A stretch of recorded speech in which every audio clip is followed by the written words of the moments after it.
Would you stay in a hotel for an extended period amount of time if you could save hundreds of dollars each month? Times are tightening up, and people are tired of being financially overextended.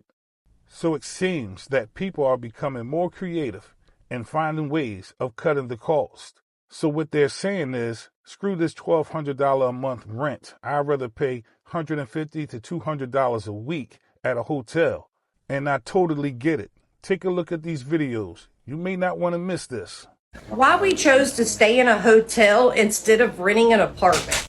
Well, besides the fact that it called us like at a really horrible time right after we got married by 5 days, so most of our money had went into getting married. So here we were, like, not going to have the rent for the month, not really no kind of financial safety net or anything planned, especially we didn't expect the unexpected. So first, we actually were pretty much forced to go stay with family. So moving into a hotel or into an apartment was our next option.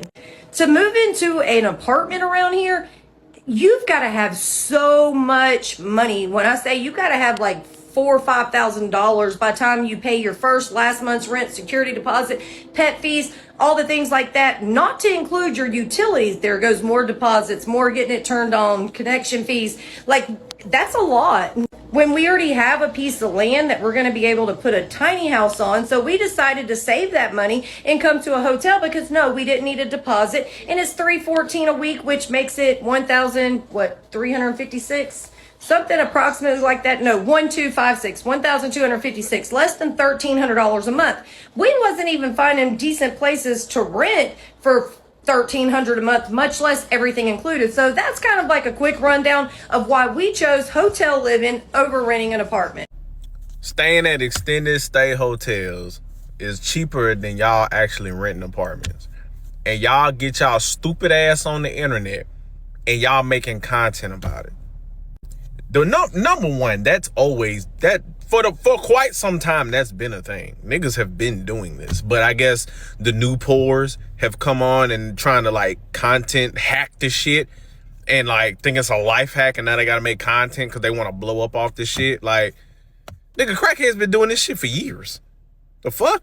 But now everybody's got to make content. It's a life hack. Oh, watch a day in the life of living. Like, all right, go ahead, keep on. Remember all them fucking day in the life of a tech girly? Yeah, them videos disappeared real fucking quick, showing they was going to lunch and going out and driving around when they was supposed to be at work because they was remote working. Yeah, that shit dried up real fucking quick. All y'all ain't remote work my ass. That shit dried up because y'all know I shut the fuck up. Y'all got to expose everything. The VA shit, they tighten up because niggas get on, hey, how to get 100%. Y'all can't never shut the fuck up about nothing. Y'all be so ready to tell y'all business and life hack and go viral for some shit. Shut the fuck up. Because now they just gonna raise the price of the hotels, and then y'all stupid ass gonna be out there trying to get the apartment that 3 times rich can't afford. Like, shut the fuck up. Learn how to gatekeep. Everything ain't gotta be for the internet, bruh. Shut the fuck up. I'm trying to help y'all. Because the minute they find out that it's a loophole, y'all got to make everything trendy. Like, now we're making being fucking poor trendy. All right, go ahead. That's why oxtails went up, ramen noodles went up, all that shit, because y'all got to make everything fucking trendy. And y'all know niggas like the dick ride. Y'all niggas don't know how to move in silence. God damn. I'm trying to help y'all. Shut the fuck up. Okay, honestly, I would not mind living like this for a good while. This is all I really need. Only thing it's missing is I would like to buy a rug and put it there, and maybe one at the foot of the bed, and then a couple posters, and I would honestly be content. My mom lent me her Roku device and a lamp, and I went and bought some brighter bulbs to light up the room better, because there's no light. I'm content, but oh yeah, and I also need to find a way to get a table and a chair, like a fold-up table and a fold-up chair, so I could do my schoolwork, because they do have Wi-Fi here, obviously, and it's actually really good. but I can sit and do my classwork. So the best way that I can explain this, I've explained it before, but I don't know where that is in my TikTok post. But the best way I can explain it is that I basically just decided I did not want to spend rent anymore. I just want to be free. I don't want to own anything, but I didn't want to pay as much rent as I was paying previously. So I decided to get rid of my apartment, put my items in storage, sell everything else, and I stay in hotels. I have a budget of $1,500 a month that I spend on hotels. That's $1,500. I have not passed that yet. I usually stick around 1,100. And I stay in hotels, and when I get a hotel, I usually do it for 2 or 3 nights at a time. I use points, I use credit card. I don't really have credit cards like that, so don't think that I'm saying anybody can get a credit card, because I am not that anybody myself. But I do use them to the best that I can, and I use points. So I stay 3 nights at a time, usually 2 or 3 nights, and I have an amazing family and friend support system who are okay with me staying a night or 2 with them when I can't find a hotel with a decent rate. I definitely try to stay around the 120 mark as a night for hotels. I usually do a really good job of choosing that. So when I can't find something of that rate, I will stay with family or friend. But I also, like I said, I'm single, no kids. My kid is grown, actually, and I get to go and visit them a lot more. I get to spend more time with them. I work for myself, so I create my own schedule, work when I want to, and so that helps. Hope that helps you, but it's just important to know that if there's something you want to do, a life that you want to have, you got to figure out how to create it for yourself. And that is something that I have been fortunate enough to be able to do. Create a life of freedom and flexibility. And it involves living in hotels as much as possible.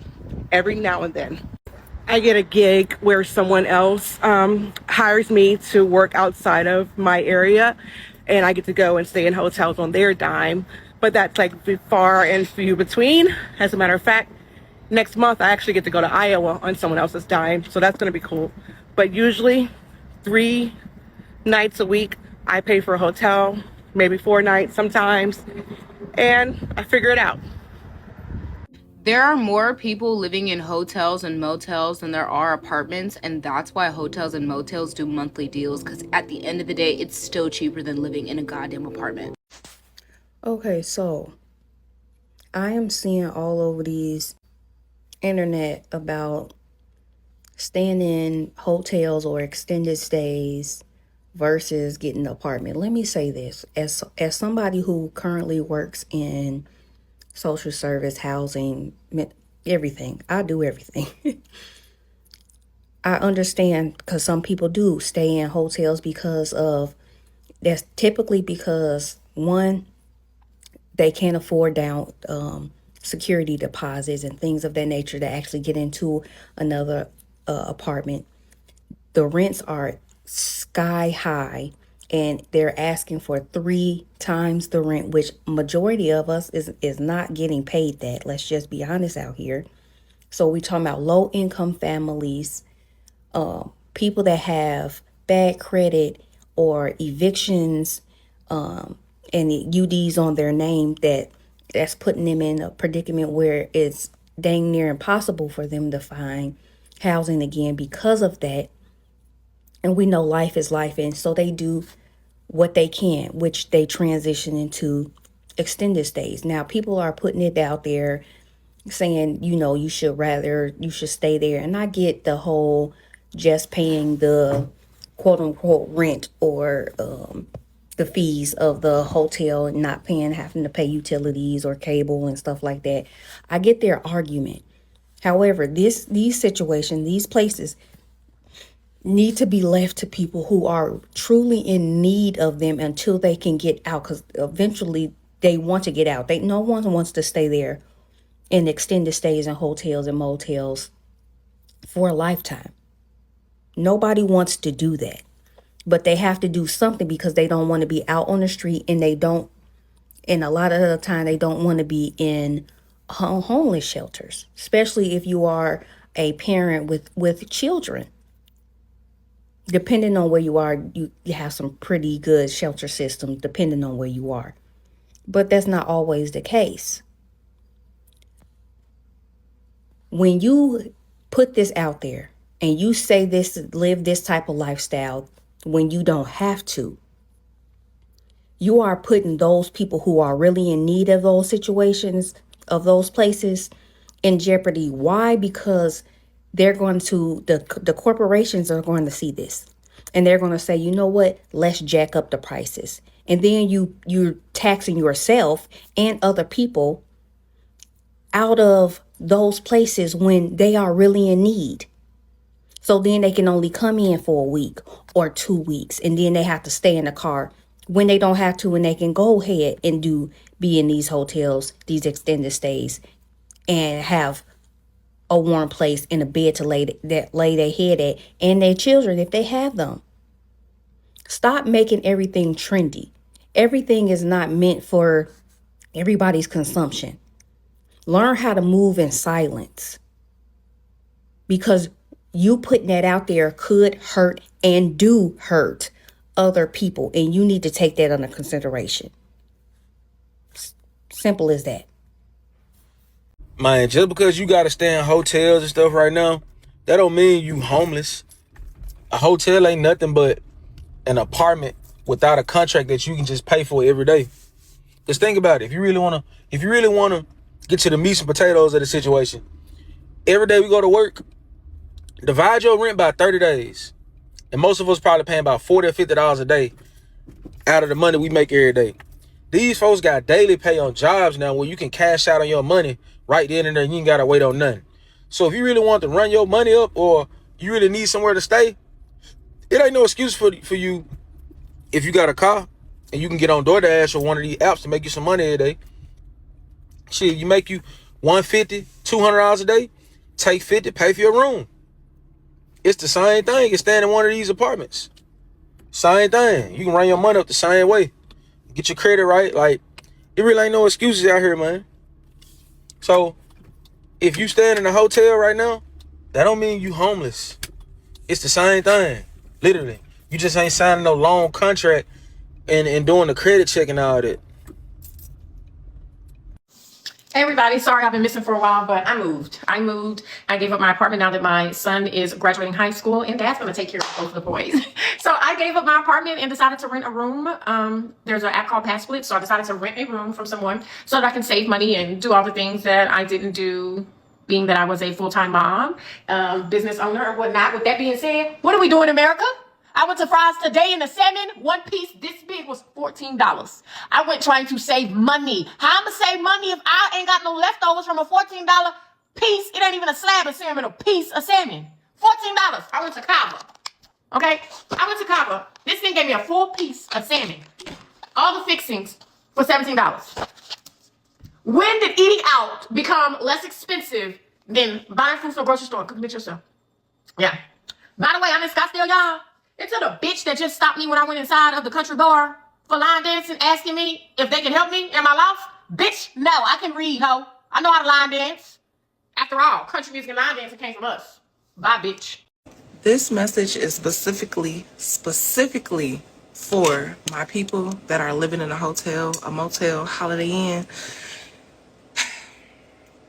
If you have been going through your journey and living in that hotel for over 30 days, you need to take your ass up to that front desk and you need to ask them rather, to take the taxes off your room. After 30 days, you become exempt technically, but they are not going to take those taxes off unless you ask, because technically you live at the property now. You don't need to be, yeah, that's a different story. You didn't hear that from me though. You know what I'm saying? If it has been well over 30 days, 9 times out of 10, you have a credit on your reservation. But it's going to take somebody with common sense to sit down any day after the 30 days that they taking your taxes off, and the credit literally should pop up by itself. So you might got some free days, might be a 3-fold, might be a week, depending on how long you've been there. But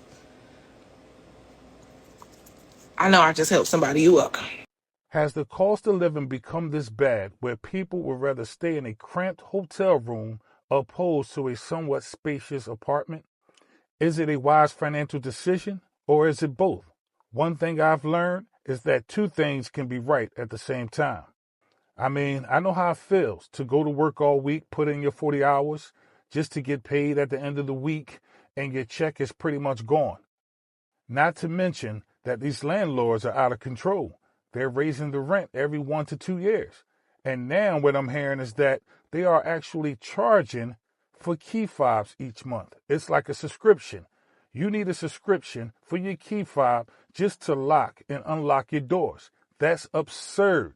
But these landlords are finding ways to tack on more money to your bill each month. So I don't blame people for saying, screw this, I'm out of here. I'm going to a hotel. I don't have to worry about maintenance. I don't have to worry about cleaning up. I don't have to worry about electric, water, gas, none of that. And a lot of times the cable is free. I can see how you can use this strategy to save up money to do some of the other things that you enjoy doing without all the stress of making ends meet so you can pay all your bills on time. Let me know in the comments section what you think. Could you use this strategy to help maximize your lifestyle so you can live more abundantly and do things that you would like to do instead of stressing every week, every month just to pay your bills? Let me know. I'm curious to see because it's starting to seem like not such a bad idea. Till next time. Peace.